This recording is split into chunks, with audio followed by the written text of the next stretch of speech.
हरे कृष्णा। हम लोग Shrimad Bhagavatam canto 5 chapter 26 नरक लोक के बारे में पढ़ रहे थे। नारकीय लोकों की स्थिति हम पढ़ रहे थे, जिसमें काफी सारे नरक हम कवर कर चुके हैं।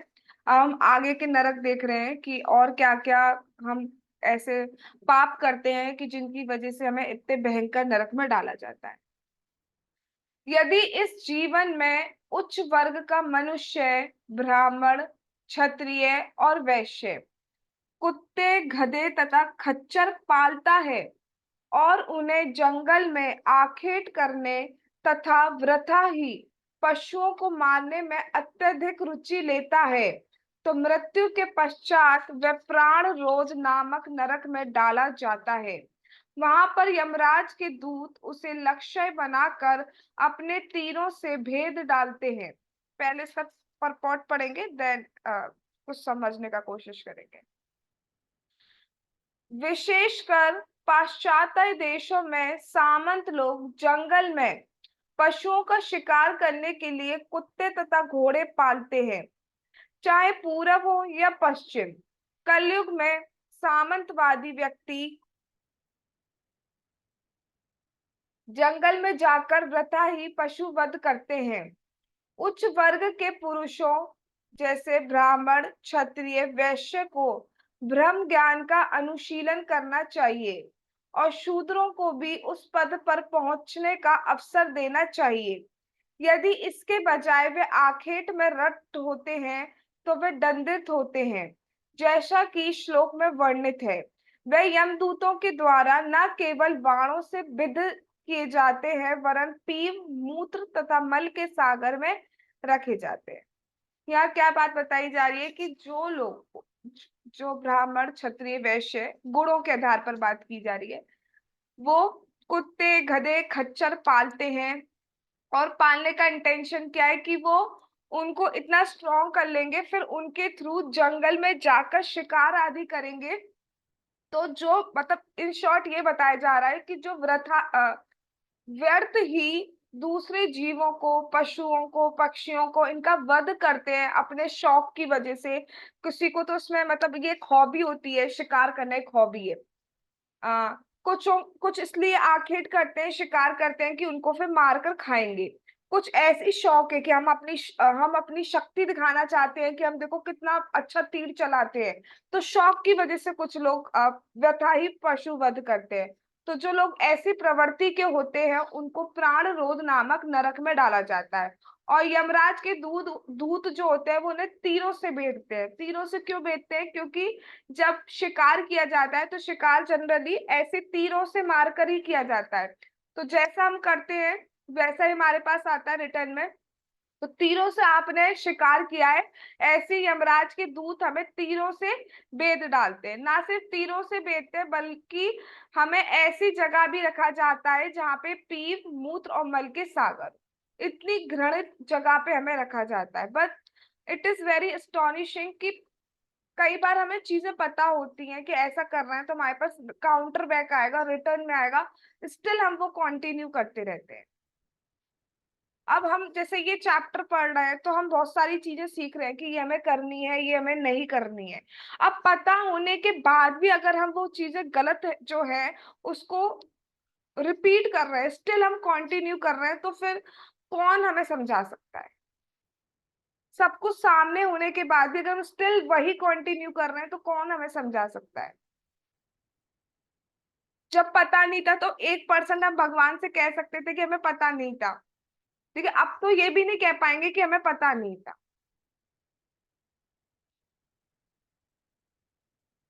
आगे चलते नेक्स्ट नरक की तरफ। जो व्यक्ति इस जन्म में अपने ऊंचे पद पर गर्व करता है, घमंड, अहंकार, अभिमान, और केवल भौतिक प्रतिष्ठा के लिए पशुओं की बलि चढ़ाता है, उससे मृत्यु के पश्चात वैश्यसन नामक नरक में रखा जाता है। वहां यम के दूत उसे अपार कष्ट देकर अंत में उसका वध कर देते हैं।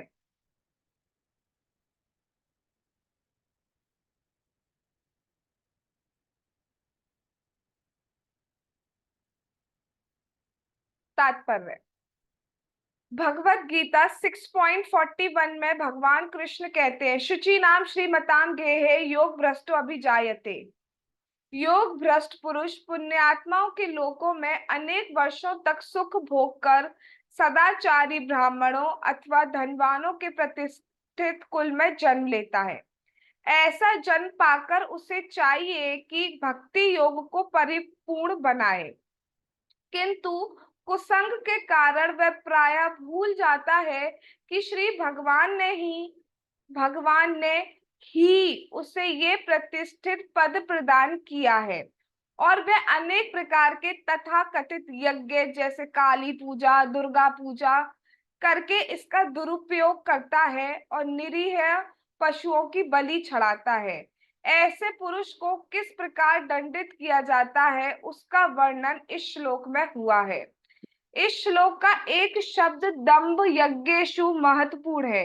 यदि यज्ञ करते समय वैदिक शिक्षाओं का पालन नहीं किया जाता और केवल दिखावे के लिए पशुओं की बलि की जाती है, तो वह मृत्यु के उपरांत दंड का भागी है। कलकत्ते में ऐसे अनेक कसाई घर यानी कि स्लॉटर हाउसेस हैं, जहां ऐसा मांस बिकता है जो देवी काली पर बलि चढ़ा होता है। शास्त्रों का मत है कि मास में एक बार देवी काली के छोटे बकरे की बलि दी जा सकती है। ये कहीं नहीं उल्लेखित है कि मंदिर पूजा के बहाने कसाई घर चलाया जाए और वृथा ही पशुओं का वध किया जाए। जो ऐसा करते हैं उन्हें दंड भोगना पड़ता है, जैसा कि यहाँ पर वर्णित है। बहुत इंपॉर्टेंट बात है।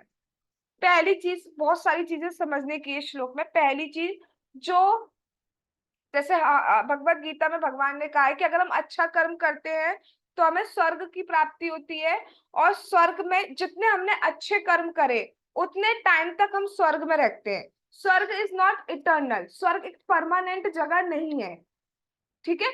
जब प्रलय आती है तो स्वर्ग का भी नाश हो जाता है, इसलिए स्वर्ग जो है वो परमानेंट अमर अमर है। अमर का कहने का मतलब सिर्फ इतना है कि बहुत लंबा टाइम होता है एज कंपैरिजन टू दिस लोक। ठीक है, पृथ्वी लोक के कंपैरिजन में बहुत लंबा टाइम होता है, बट अमर नहीं होता है। ठीक है, शाश्वत नहीं है स्वर्ग लोक।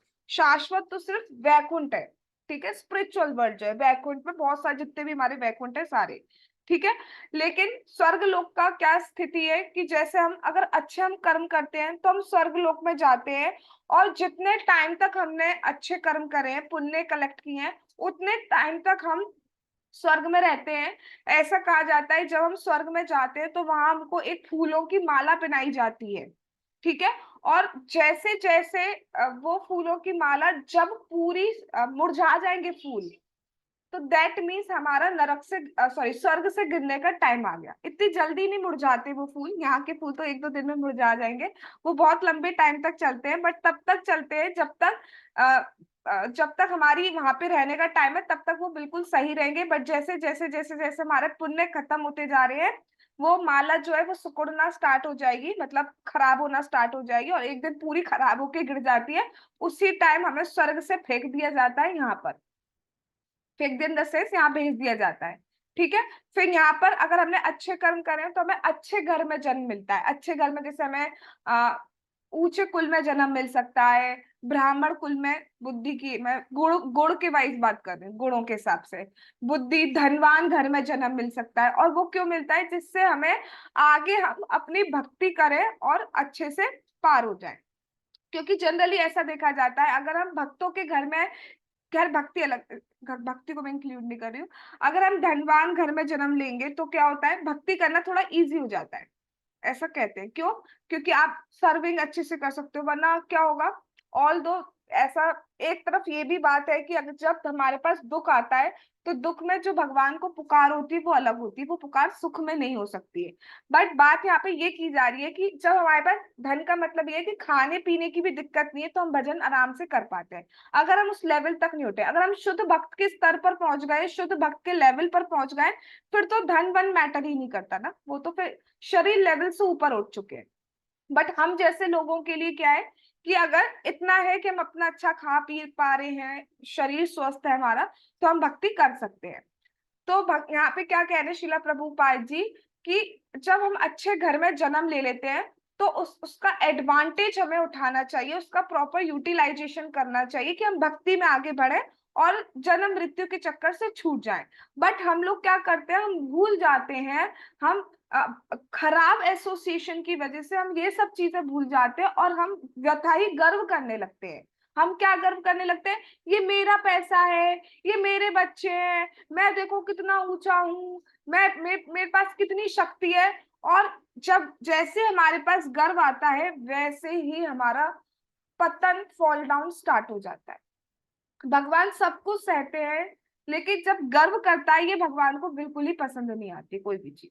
बिना बात का जब हम गर्व करते हैं भगवान को ये अच्छा नहीं लगता। तो पहली बात तो ये बोली जा रही है कि गर्व करना बहुत गलत है।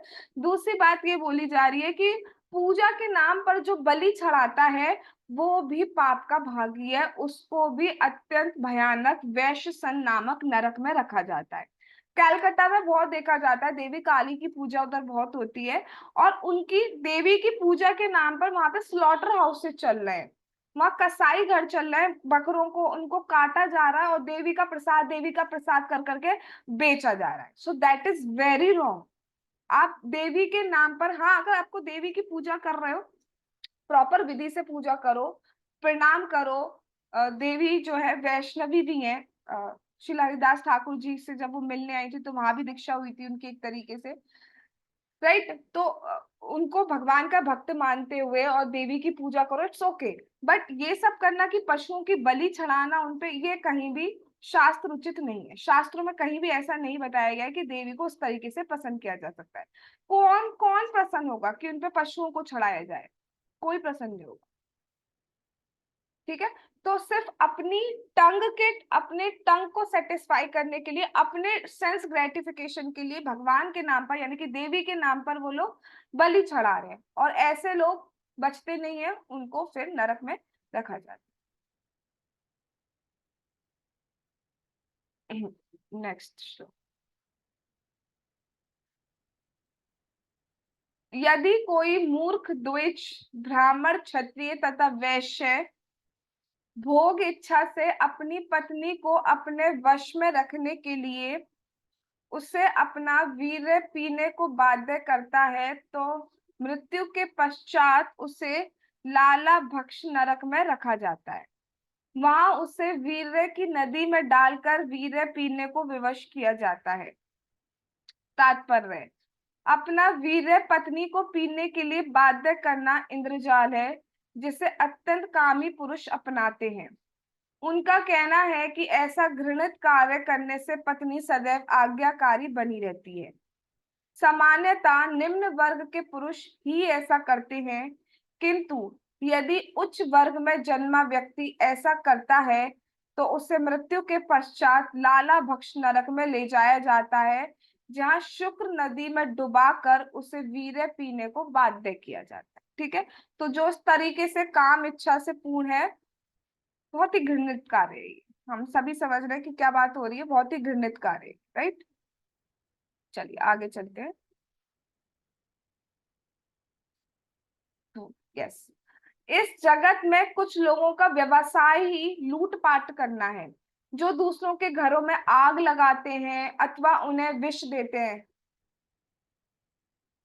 यही नहीं, राज्य अधिकारी कभी कभी बड़े जनों को आयकर अदा करने पर विवश करके तथा अन्य विधियों से लूटते हैं। मृत्यु के पश्चात ऐसे असुरों को सारमेयादन नामक नरक में रखा जाता है। उस नरक में 720 कुत्ते हैं, जिनके दांत वज्र के समान कठोर हैं। ये कुत्ते यमराज के दूतों के आदेश पर ऐसे पापी जनों को भूखे भेड़ियों की भांति निगल जाते हैं।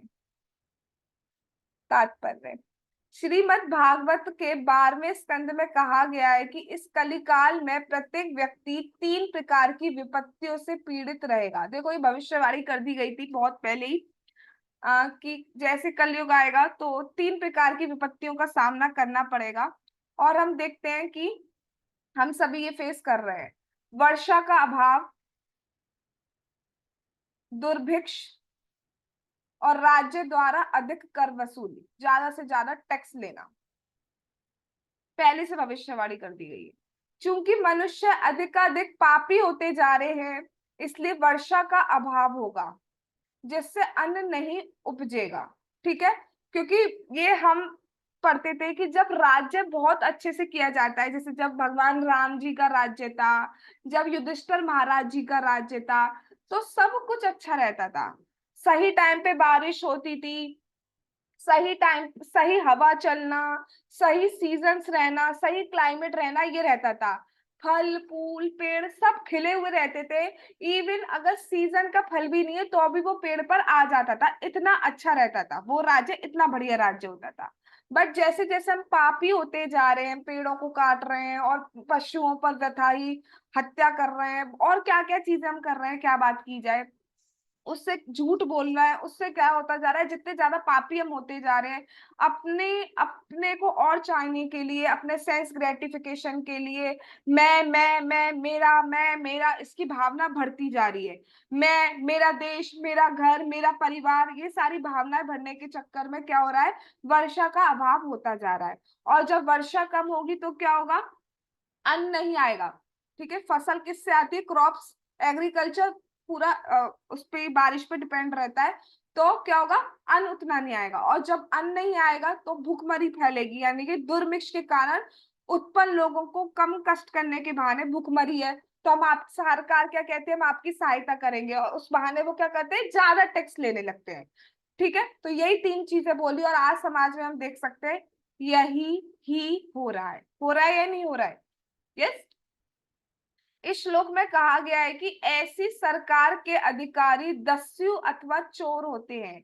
इनका मुख्य काम होगा लोगों की संपत्ति लूटना, चाहे वह राजमार्ग का लुटेरा हो या राजकीय चोर। ऐसे व्यक्ति को अगले जीवन में सार में यादन नामक नरक में गिराकर दंडित किया जाएगा, जहां उसे नृशंस कुत्ते काटेंगे। तो जो बहुत ज्यादा दूसरों से लेने की रख रहा है, चाहे वो सरकार का कोई हो या कोई भी हो, ठीक है, जो दूसरों के घर में आग लगा रहा है, जो हम भगवत गीता में पढ़ते हैं, 6 टाइप के आतताई होते हैं, जो दूसरों का विष देता है, दूसरे की पत्नी चुराता है, दूसरे के घर में आग लगाता है, दूसरे की संपत्ति धन आदि चुराता है, मारता है दूसरे को। तो ये सारे लोग, और जो अधिकारी जो हैं, जो लीडर्स हैं, अगर वो जनता को लूट रहे हैं, जनता को विवश करके अधिक टैक्स वगैरह ले रहे हैं, तो इन सबको हम देख रहे हैं कितना भयानक नरक में जाना पड़ रहा है। 720 ऐसे कुत्ते हैं जो पूरे के पूरे निकल जाएंगे, जाते ही आपको निकल जाएंगे, उसके बाद आप मरोगे भी नहीं। सबसे बड़ी इंपॉर्टेंट बात है, मरते नहीं है। वो शरीर, यातना शरीर हमें दिक्कत देता है, लेकिन हम मरते नहीं। हम फिर आएंगे बाहर, हम वो फिर खाएंगे, यही चलता रहेगा। आगे चलते हैं। नेक्स्ट, इस जीवन में जो व्यक्ति किसी की झूठी गवाही दे रहे हैं हम, व्यापार करते अथवा दान देते समय किसी भी तरह का झूठ बोलता है, मतलब सीधी बात है, जो किसी भी तरह का झूठ बोलता है, वह मरने पर यमराज के दूतों द्वारा बुरी तरह से प्रताड़ित किया जाता है। ऐसे पापी व्यक्ति को 800 मील ऊंचे पर्वत की चोटी से मुंह के बल अविचिमत नामक नरक में नीचे फेंक दिया जाता है। 800 मील ऊंचे पर्वत से नीचे नरक में फेंक दिया जाता है। इस नरक का कोई आधार नहीं होता, और उसकी पथरीली भूमि जल की लहरों के समान प्रतीत होती है, किंतु इसमें जल नहीं है। मतलब इतना गहरी खाई से गिरता हुआ वो नीचे पहुंचता है, देखने में लगता है जल होगा, लेकिन जल नहीं है, पथरीली है। तो पथरीली पर इतने ऊंचे से गिरोगे तो कितनी तेज लगेगी। और हाँ, एक बार नहीं गिराया जाता है, यहाँ पे क्या लिखा जा रहा है, बारंबार गिराया जाता है। और कब तक, उस व्यक्ति के शरीर के छोटे छोटे टुकड़े हो जाने पर भी उसके प्राण नहीं निकलते, क्योंकि शरीर कौन सा है, यातना शरीर है। बार बार फेंका जाता है, टुकड़े हो रहे हैं, फिर भी फेंका जा रहा है, लेकिन उसके प्राण नहीं निकल पा रहे हैं, और उसे बारंबार दंड सहना पड़ता है झूठ बोलने पर। दान देते समय, हमारे पास है नहीं, हम देना तो चाहते हैं आपको, है नहीं। व्यापार करते समय, अरे हमें इतने की ही पड़ी है, हमारा तो खुद ही प्रॉफिट नहीं है, हम आपको क्या दें, हम आपको 16 रुपए में दे रहे हैं, हमें 16 की ही पड़ी है। Is it possible. या फिर किसी को बचाने के लिए झूठी गवाही दे रहे हो। सो बहुत ही भयानक है। आगे चलते हैं। जो ब्राह्मणी या ब्राह्मण, अब आ गए यहाँ पे, हाँ अब आया यहाँ पे, अब हमारा आ गया रेगुलेटिव प्रिंसिपल, इंटॉक्सिकेशन, ठीक है, नशा, शराब आदि। जो ब्राह्मणी या ब्राह्मण मद्यपान करता है, उसे यमराज के दूत अयापान नामक नरक में ले जाते हैं। यदि कोई क्षत्रिय, वैश्य अथवा व्रत धारण करने वाला मोहवश सोमपान करता है, ये सोम नाम से अच्छा लग रहा है, बट दैट इज शराब एक्चुअली, और किसी भी टाइप का इंटॉक्सिकेशन, तो वह भी इस नरक स्थान में आता है। अब उसके साथ किया क्या जाता है ये और देख ले हमें। अयापान नरक में यम के दूत उनकी छाती पर चढ़कर उनके मुंह के भीतर तप्त पिघला लोहा उड़ेलते हैं। क्या करा जाता है, जो बहुत आपको पीने का शौक है ना, चलिए आज आपकी प्यासी बुझाते हैं। तो उसके मतलब चढ़ जाएंगे उसके ऊपर, और पिघला हुआ लोहा, बिल्कुल मेल्टेड आयरन, उसको पिलाया जाता है, पियो। अब इतना गर्म वो पिएगा क्या, चीखेगा, फिर भी पिलाया जाता है। मतलब अभी अगर ऐसे इस शरीर में अगर हम पी लेंगे तो हमारा एक ड्रॉप जाते ही प्राण निकल जाएगा उससे, उस शरीर में प्राण भी नहीं निकलता, और जो पीड़ा होती है वो उससे कई गुना ज्यादा होती है। तो अभी तो हमें नहीं लगता है होगा नरक सरक देखेंगे तब की तब, अभी लोग जिंदगी का मजा, उन्हें नहीं पता बाद में मिलेगी कितनी सजा।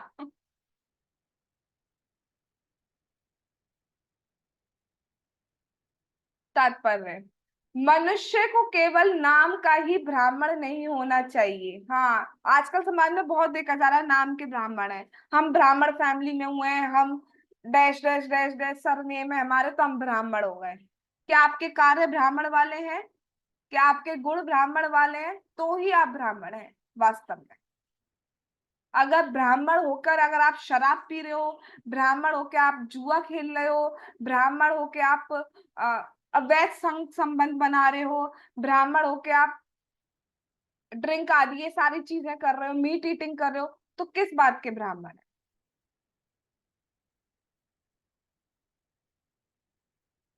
मनुष्य को केवल नाम का ही ब्राह्मण नहीं होना चाहिए, और ना ही सभी प्रकार के पाप कर्म, विशेष रूप से मद्यपान करना चाहिए, ठीक है। तो बिल्कुल भी जो मतलब स्ट्रिक्टली जो फोर रेगुलेटिव प्रिंसिपल है, ये भक्ति में आगे बढ़ने के लिए नहीं है, ये तो सबसे पहले हमें इंसान बनाने के लिए है। क्योंकि जब तक ये नहीं है तब तक तो हम बहुत बड़े पापी हैं, तब तक तो हम नरक के रास्ते में हैं। गोलोक तो बहुत दूर की बात है, अभी तो हम नरक के रास्ते में, अगर ये फोर रेगुलेटिव प्रिंसिपल अगर हम ब्रेक कर रहे हैं तो। ब्राह्मण, क्षत्रिय तथा वैश्य जनों को चाहिए कि अपने वर्ण अनुसार आचरण करें। यदि वे पतित होकर मद्यपान के आदी हो जाते हैं, जैसा कि आज देखा जा रहा है, अर्थात शूद्र बन जाते हैं, तो उन्हें यहाँ वर्णित विधि से दंडित किया ही जाएगा। उन्हें वो तप्त जो है आयरन यानी कि लोहा, वो पिलाया ही जाएगा। और कितनी अजीब बात हो गई है। अभी मैंने उस दिन भी बताया था, होली वाले दिन, कि कोई मुझे बता रहा था कि होली पे इस बार जो शराब की ड्रिंक का जो सेल हुई है, that is in crore, in Agra region only. सिर्फ आगरा आगरा में पता नहीं 20 करोड़ की शराब की सेल हुई है होली वाले दिन। अब बताइए क्या हो। फिर हम कहते हैं कोविड आ रहा है, बहुत भयंकर गर्मी पड़ रही है, बहुत भयंकर ठंड पड़ रही है, अजीब अजीब सी अलग अलग टाइप की बीमारियां आ रही है, पता ही नहीं चलता, दर्द यहाँ था और पेट में निकला कैंसर, ऐसा कैसे। And it is happening, this is the truth.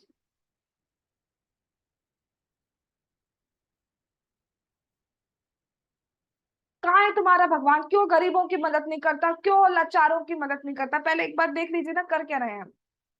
भगवान मदद नहीं कर रहे हैं तो ये हमारे सामने क्यों रखा है, उन्होंने तो सब कुछ दे दिया है, पढ़ लो पता चल जाएगा। और पढ़ के रुक जाओ, मत करो वो काम। बट हम क्या पढ़ते हैं, झूठ, झूठ मतलब न्यूज़पेपर, न्यूज़पेपर में झूठ के अलावा होता ही क्या है।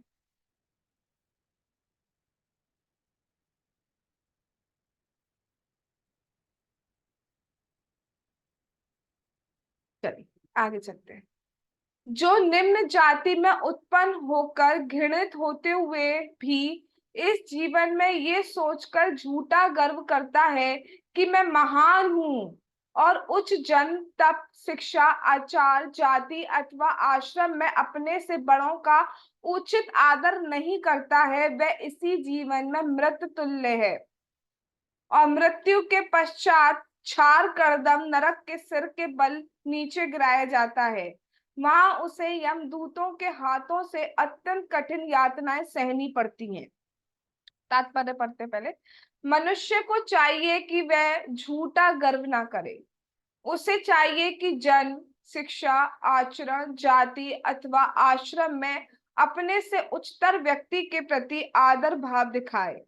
यदि वह ऐसा नहीं करता और वह झूठा गर्व करता है तो उसे छार करदम नरक में दंड सहना पड़ता है। ठीक है, तो सबसे पहली बात, झूठा बूटा क्या, किसी भी टाइप का गर्व करना ही नहीं चाहिए। गर्व किस बात का करें हम, हमारा है ही क्या और कब तक हम कह सकते हैं वो चीज हमारे पास रहेगी। क्या कोई गारंटी दे सकता है कि वो चीज हमारे पास रहेगी ही रहेगी, जिस चीज के लिए भी हम गर्व कर रहे हैं। अगर हम बहुत सुंदर हैं, फॉर एग्जाम्पल होते नहीं है, फॉर एग्जाम्पल, ठीक है, और हम उस सुंदरता का गर्व कर रहे हैं, तो कब तक हम कह सकते हैं वो सुंदरता बनी रहेगी हमारे पास।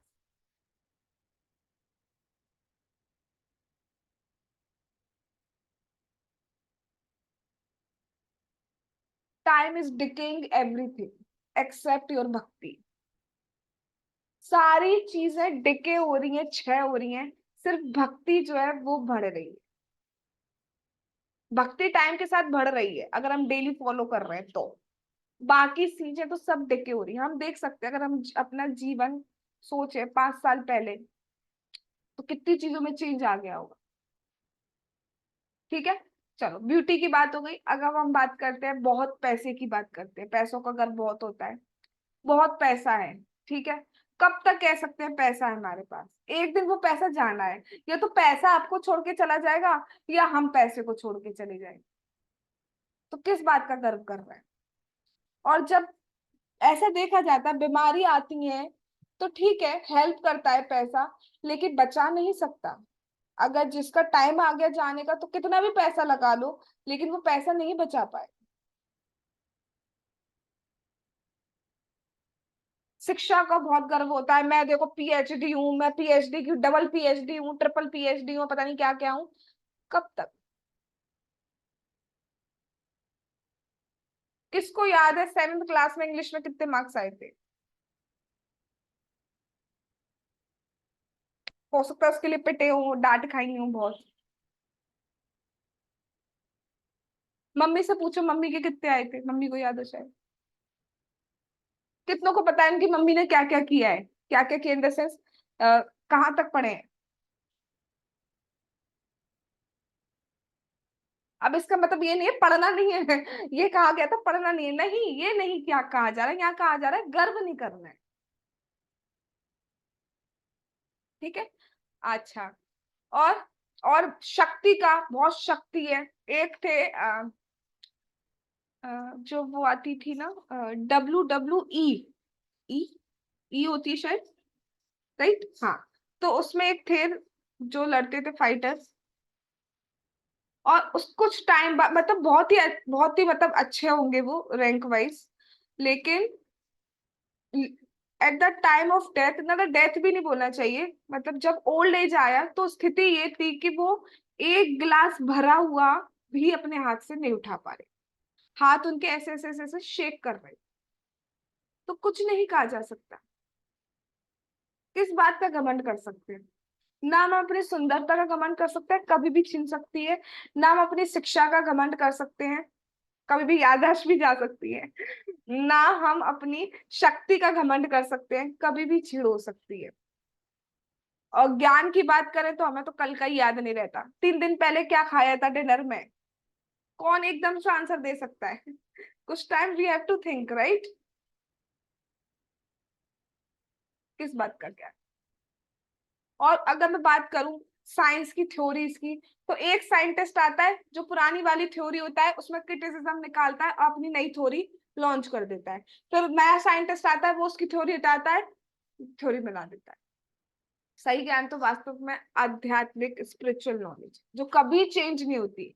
आचार्य आते हैं, टीकाएं लिखते हैं, लेकिन इसका वो पुरानी बात को खंडन नहीं करते, काटते नहीं है, उसी के ऊपर अपनी और एक्सप्लेनेशन दे देते हैं। क्योंकि ये इटर्नल नॉलेज है, ये चेंज नहीं हो सकती। तो यहाँ बात ये कहा जा रहा है, झूठा गर्व नहीं करना चाहिए, हमें आदर दिखाना चाहिए अपने से ऊंचे व्यक्ति के प्रति। चाहे वो हमसे जन्म में ऊंचा हो, शिक्षा में ऊंचा हो, हमसे आचरण में ऊंचा हो, अथवा आश्रम में ऊंचा हो। बल्कि कई बार भक्त तो ये कहते हैं,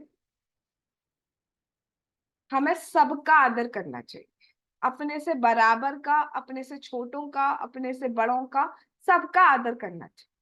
क्योंकि सब में भगवान प्रेजेंट है, परमात्मा रूप।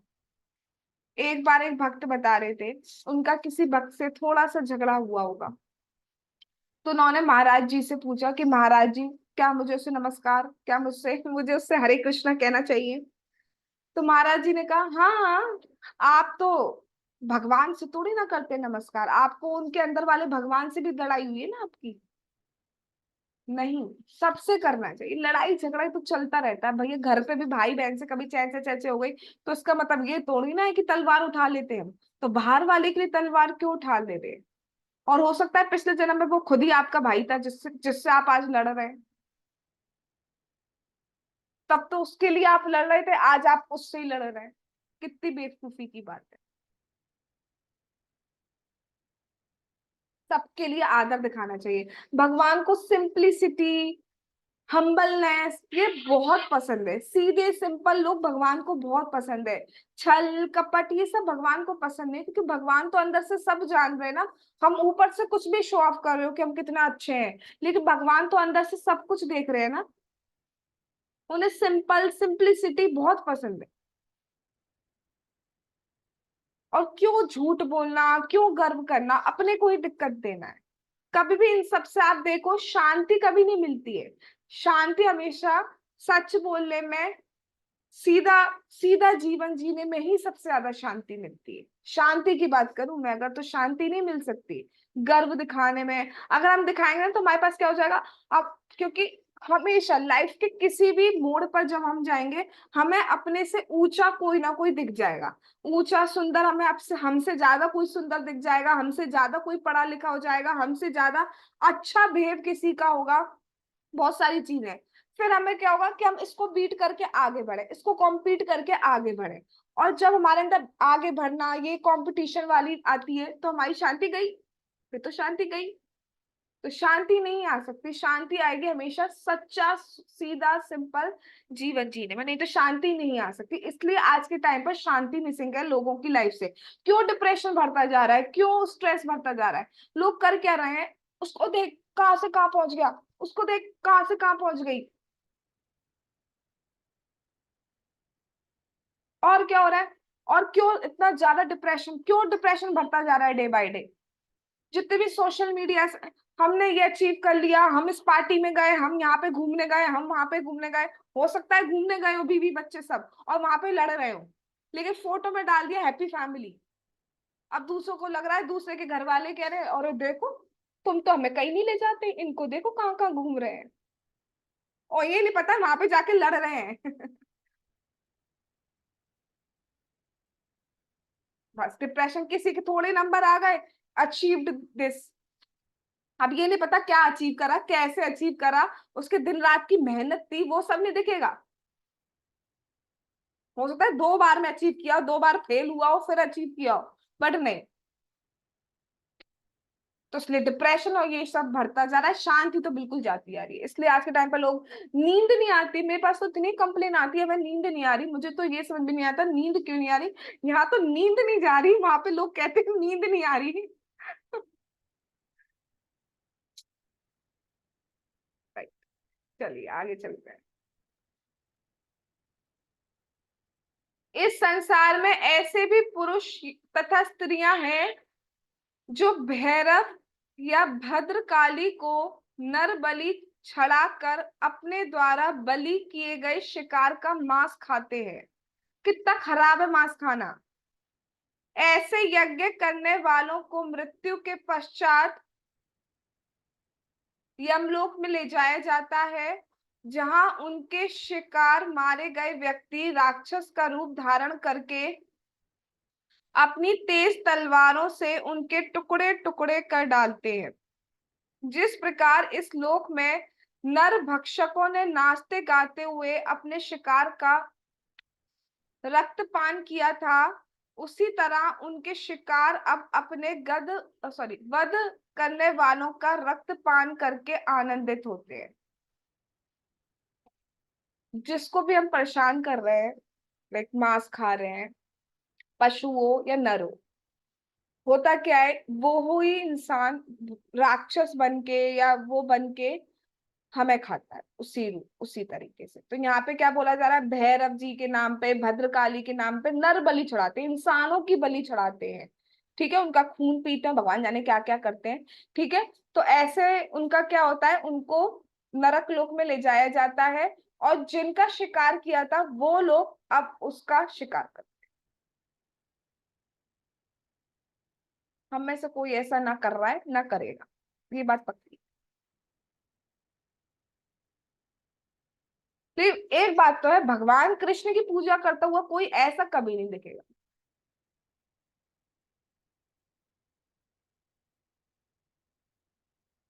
हाँ, ये जरूर कह सकते, कुछ ये चलो 1% लोग ये कह देते हैं, मुरादें पूरी कर दो हलवा बांटूंगी, वो फिर भी चलेगा। बट ये बिल्कुल नहीं चलेगा, नर बलि एंड ऑल।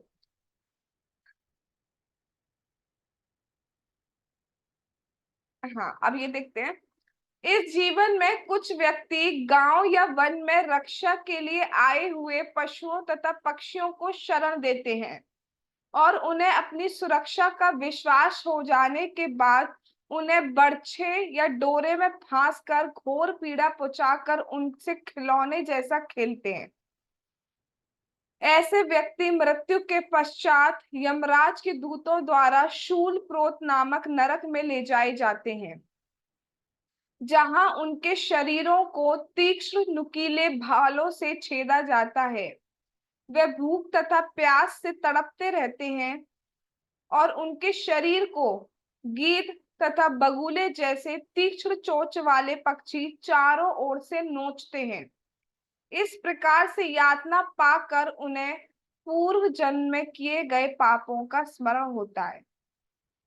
नरक में जब हम जाते हैं और जब हमें दिक्कतें इस तरह से यातना जब दी जाती है, उस टाइम हमें सारी जो भी हमने गलत काम किया है, जिसकी वजह से हमें ये वाली पीड़ा भोगनी पड़ रही है, वो हमें याद आती है और हम पछता रहे होते हैं बहुत ज्यादा। मुझे बताया था उसने, काश मैं सुन लेता, मुझे बताया था मेरे बच्चे ने, काश मैं सुन लेती।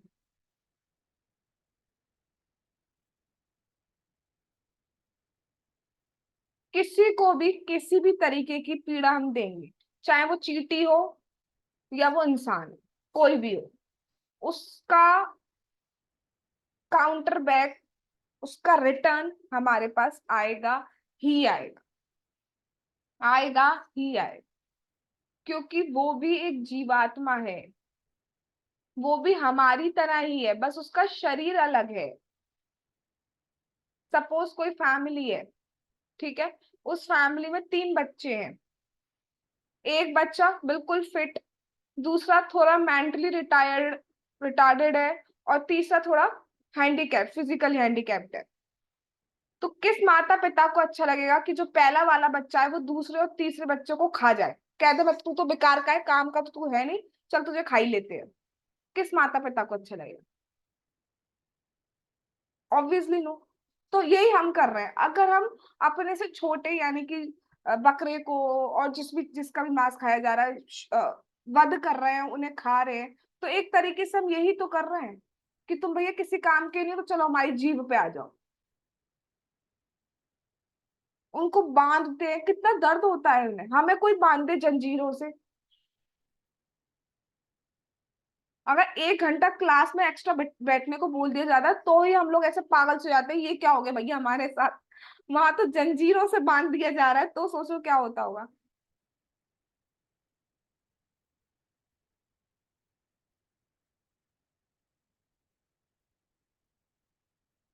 जो व्यक्ति इस जीवन में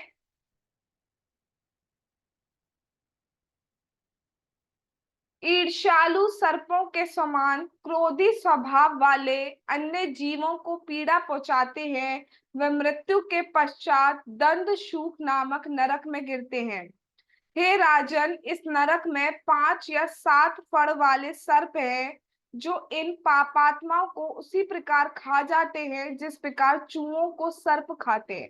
तो जो अपने क्रोधीले स्वभाव की वजह से, ईर्ष्या स्वभाव की वजह से दूसरों को पीड़ा पहुंचाते हैं, चाहे मन से पहुंचाए, चाहे वाणी से पहुंचाए। वाणी की पीड़ा, किसी भक्त ने सही कहा गया है, our words can be forgiven but not forgotten. हमारे वर्ड्सों को माफ किया जा सकता है ऊपरी तौर पर, लेकिन उन्हें भुलाया नहीं जा सकता। वर्ड्स कभी भुलाए नहीं जा सकते हैं, ये बात बिल्कुल सच है, और हम सभी ने ये बात एक्सपीरियंस की हो। तो जो दूसरों को पीड़ा पहुंचा रहे हैं, चाहे मन से, चाहे वचन से, चाहे अपने कर्मों के थ्रू, लाइक मार रहे हैं, पीट रहे हैं, वचनों से, कभी हम सोचते हैं ना, हम पीठ पीछे बोल दे रहे हैं, उसे क्या पता चल रहा है। बट ये सोच लेना चाहिए, अगर वो इंसान उस टाइम आपके सामने खड़ा होता और जो वर्ड्स आप बोल रहे हैं, अगर उन वर्ड्सों से उसको पीड़ा पहुंचती, तो इसका मतलब आप पाप कर, इसका मतलब हम पाप कर। समझ में आ गई बात? अगर हम किसी की निंदा कर रहे हैं और वो इंसान अगर उस वक्त हमारे सामने प्रेजेंट होता और उसको बुरा लगता, उसके लिए खराब होता, बुरा लगता उसे, तो दैट मीन्स हम उसको पीड़ा पहुंचा रहे और नरक जाने का अपना रास्ता थोड़ा क्लियर कर रहे हैं। आज हम यहीं तक रुकते हैं, भगवान ने चाहा तो आगे का हम कल करें। जगत गुरु श्रीला प्रभुपाद की जय। ग्रंथ राज श्रीमद् भागवतम की जय। श्री श्री गौर निताई की जय। श्री श्री कृष्ण बलराम की जय। श्री श्री ललिता विशाखा राधे श्याम की जय। श्री वृंदावन धाम की जय।